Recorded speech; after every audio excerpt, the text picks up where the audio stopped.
So pretty much every time I post a video now, I get a comment saying that my parents bought me my house, or that I'm a class enemy because my parents bought me my house. So I want to talk about that for a bit. I'll tell you the story. It's not a particularly fun one, but here you go.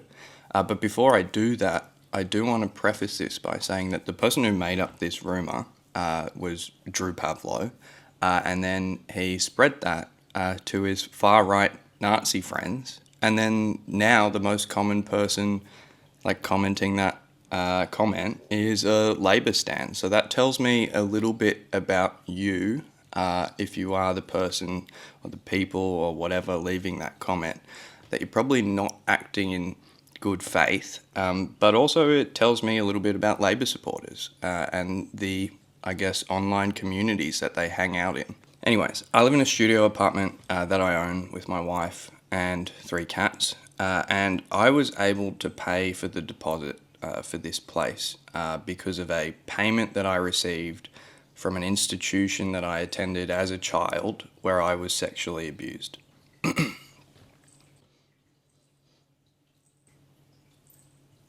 So, no, my parents did not buy me this house. Even if they did, that doesn't make you a class enemy, though. What makes you a class enemy is if you come from the working class and then you buy an investment property and exploit the product of someone's labour for the rest of your life to pay off that house and to make a profit and then to retire off of someone else's labour. That's what makes you a class enemy. Being a landlord, and a bunch of other things that we can get into in another video, but that's not what this video is about. But no, you're not a class enemy if your parents buy you a house. You're just very lucky. What I want to say here is that I believe in a world where no one has to be sexually abused as a child in order for them to afford a deposit on a house. I think that no matter who you are, no matter the status of your parents or how much money your parents make, everyone in this country should be able to afford the house that they live in. I think that for people like me, who do own the house that they live in, even if it's with a mortgage or whatever like me, we're probably a lot more secure than the average renter.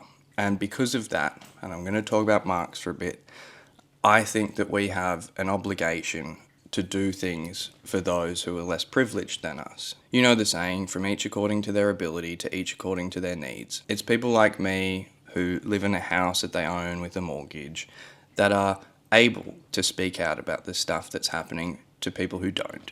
I think everyone should be able to speak out, but the reality of the matter is that people can't. I also reckon that if I told this story a few years ago, there'd probably be a BuzzFeed article that's like 29-year-old reveals secret life hack in order to help you buy a house during our housing crisis. Get sexually abused as a kid. Anyways, that's kind of all I wanted to say. I wanted to tell you that if you own a house, and that's the only house that you own and you live in that house, or if your parents bought you a house or assisted you in buying your house, you're not a class enemy.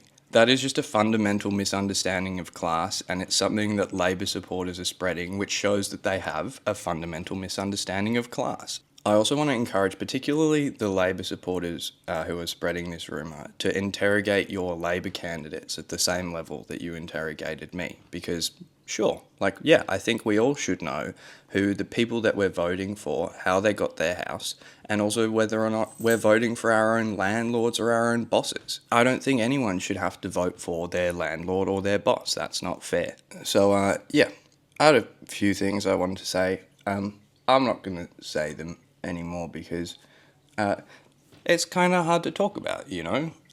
So yeah, if you've got any questions, I probably won't answer them. Anyways, thanks for listening. Fuck Drew Pavlo and fuck the Labour Party.